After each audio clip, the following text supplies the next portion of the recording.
ሰላም ሰላም እንግዲህ ቤተሰቦቼ እንግዲህ ዛሬ ጽጌና አብረሽ እንግዲህ ከቡታጀራ ወደ አዲስ አበባ ሊመጡ ነው። የቡታጀራ ዝግጅታቸውን ቆይታቸውን ጨርሰው እንግዲህ ወደ አዲስ አበባ ሊመጡ ነው። እንግዲህ አብረሽ ልጁን እንግዲህ ሰርቆ ይዞ ለመሄድ አስቦ ነበር፣ አልተሳካለትም። ሩታም እንግዲህ ወደ ውጭ ሊሄድ ነው። ልጁ ከኔ ጋር ነው እንጂ ከማንም ጋር ሊሆን አይችልም፣ አደግ እስከሚል ድረስ እኔው ነኝ መያዝ ያለብኝ እያለች ነው። ጽጌ ደግሞ እሱም አባት ነው፣ ድርሻ አለው፣ እሱም መንከባከብ አለበት እያለች ነው። ውድ ቤተሰቦች እንግዲህ ግሬስ ፋሚሊ እንግዲህ አሁን እንግዲህ በተውኔቱ ላይ እንግዲህ ልጃቸውም ገብቷል ማለት ነው። ልዑል ነው እንግዲህ ስሙ። እንግዲህ ልጁም እየተወነ ነው ያለው። አሰላሙ አሌይኩም ወራህመቱላሂ ወበረካቱሁ። ውድና የተከበራችሁ ውድ የሸቃሊት ፋሚሊ ቤተሰቦች እንዴት ናችሁ? ደህና ናችሁ ወይ? ሰላማችሁ ብዝት ትትረፍ ይበል እያልኩኝ ለቤቴ አዲስ የሆናችሁ ፕሊስ አበረታቱኝ። ጀማሪ ነኝና እኔም ከመዳም ኩሽና ነው ያለሁት። አበረታቱኝ፣ አይከፈልበትም። ውድ ቤተሰቦቼ እንግዲህ ዛሬ የመጣሁበት ቪዲዮ እንግዲህ በነ ሩታና በነ አብርሽ ቪዲዮ ነው የመጣሁት። ጽጌ የጽጌ ነገር ያስቃል፣ ጽጌ ያስቀኛለች። እንግዲህ አብርሽ ያው እንግዲህ ከሩታ ውጭ እንግዲህ ከሌላም ሴቶች እየታየ እንግዲህ ክፍተት በመሀላቸው ተፈጥሯል። እንግዲህ ያው እንግዲህ አብሮ ሆነው እንግዲህ ልጅ ለመውለድ ደረጃ ደርሰው እንግዲህ ልዑል የተባለ ልጅ እንግዲህ አምጥተዋሉ ማለት ነው። አብርሽና ሩታ ማለት ነው። እንግዲህ ማን ነው አብርሃም እና ጽጌ እንግዲህ ቡታጀራ ናቸው። ሩታም ቡታጀራ ናት። እንግዲህ ቤተሰቦቿ ጋር ናት መሰለኝ፣ ቡታጀራ ናት ያለችው። እንግዲህ እነ ጽጌ የነበራቸውን ቆይታ ጨርሰው ወደ አዲስ አበባ ሊሄዱ ነው። እንግዲህ ልጄን ታሳየኝ ብሎ እንግዲህ ልጇን እንግዲህ ይዛ ሩታ መታለች ማለት ነው።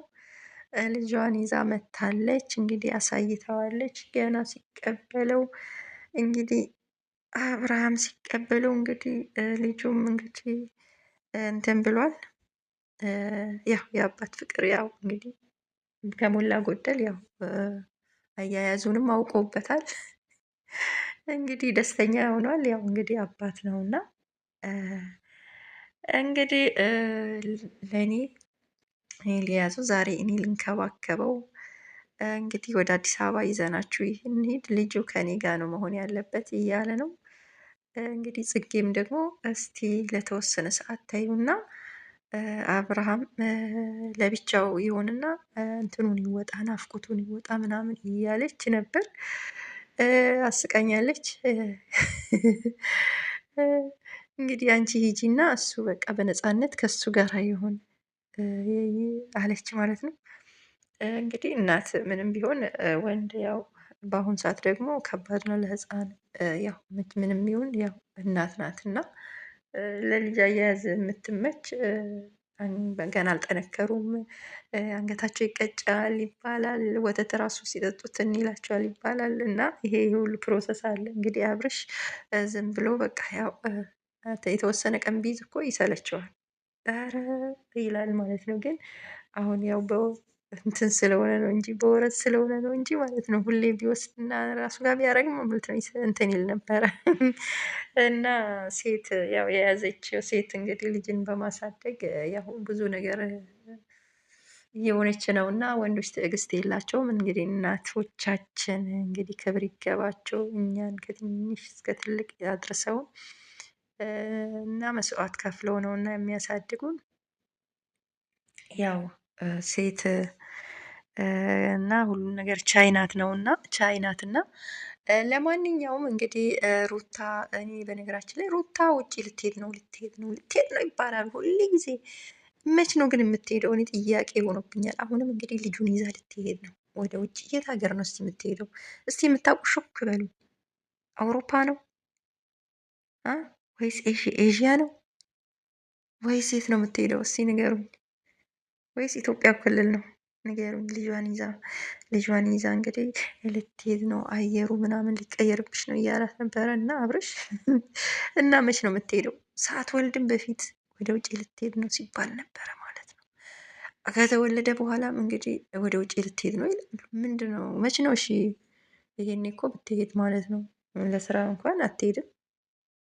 ያላቸው እንትን ገቢ በቂ ነው እንኳን ለነሱ ለሌላቸውም ይተርፋቸዋል። እና ምን ለመሆን እንግዲህ ውጭ የመሄዱ ምኞት እንደሚመኙት እኔ ይገርሙኛል።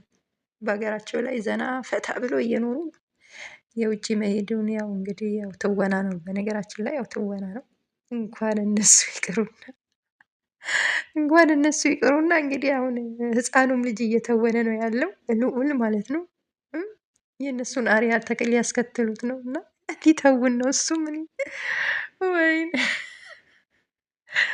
እና ውዶች እንግዲህ የእነሱ አድናቂዎችም እንግዲህ ላይክ አድርጉ ማለት ነው። ግን ያው እንግዲህ ለልጃቸው ሲሉ ያው ሰላም ቢያወርዱ ጥሩ ነው። እንግዲህ ያው ልጃቸውን አብሮ ቢያሳድጉ የሚመረጥ ነገር ነው። የእናትም የአባትም ፍቅር እኩል አግኝቶ ቢያድግ ልጅ በጣም የሚመረጥ ነገር ነው እና ልጅ ያው እንግዲህ መጀመሪያ እንግዲህ ልጅ እንዲወለድ ሲፈልጉ ያው አብረን እንኖራለን ብለው ነው አይደል እንዴ? ግን ያው በመሀል ያው ብዙ ክስተቶች ይፈጠራሉ። የማያግባቡ ነገሮች ሊከሰቱ ይችላሉ። ግን ለልጁ ሲሉ ለልጁ ሞራል ሲሉ ልጅ ደግሞ ያው ከልጅነት ነው። የአባትን ፍቅር የእናትን ፍቅር አግኝቶ ካደገ ነው የአባትን ምንነት የእናትን ምንነት ልጅ የሚያውቅ ማለት ነው። ሩታ ብቻ እያሳደገችው ከሆነ ስለ አብርሃም ምንም ስለ አባትነቱ ምንም እንትን አይገባውም፣ አያውቅም። የአባትነትን ጣዕም አያውቅም ማለት ነው። እና ያው ለልጃችሁ ስትሉ ተስማምታችሁ አብርሽም እንግዲህ እንደ እንትን የምትቀያይራቸውን ከጎን አድርገህ ትተክ እንግዲህ ወደ ልጅክና ጠቅለል ብለህ ገብተክ አብረክ ብትኖር ይሻልሃል ነው እኔ የምልክ፣ እንደውም ምመክርክ እንደ ምክር ማለት ነው። እና ይሄን ይመስላል ውዶችዬ። በተረፈ እንዴት ናቸው? እኔ የጽጌ ነው ደግሞ የጽጌ ጽጌ በቃ እንደው ይዘን እንጥፋ አለ ደግሞ መጨረሻ ላይ ይዞ ቢጠፋ አሁን እውነት ተንከባክቦ አንድ ቀን ይቅርና አንድ ሰዓት እንትን ብሎ ያውለዋል ልጁን ማለት ነው። እናትን እኮ እናት ስንቱን ነገር ይችላ ነው ልጇን የምታሳድገው። እና ለማንኛውም ያው ጽጌም አልተስማማችም ይሄ ላይ ማለት ነው። አብርሽ ይዞ እንዲጠፋ ልጁን አልተስማማችም። አሁንም ያለበት ነው። እና ውድ ቤተሰቦቼ እንግዲህ የነ አብርሽ ነገር እንግዲህ አሁን ልጁም እየተወነ ነው፣ ልዑልም እንግዲህ እያስተወኑት ነው። እንግዲህ በቃ በኃይለኛው እንግዲህ አሁን ስራው ድምቅ ያለ ነው ማለት ነው። እንግዲህ ውድ ቤተሰቦቼ የእነሱ አፍቃሪ የሆናችሁ ላይክ አድርጉ፣ ሰብስክራይብ አድርጉ፣ አበረታቱኝ። የመዳም ሸቃሎች ማለት ነው። እያያችሁ አትለፉ። ላይክ ሰብስክራይብ እያረጋችሁ አበረታቱኝ። ለነበረን ቆይታ እናመሰግናለን። በቀጣይ ቪዲዮ እስከምንገናኝ ባላችሁበት ሰላማችሁ ብዝት ትርፍ ይበልልኝ። ባይ ባይ።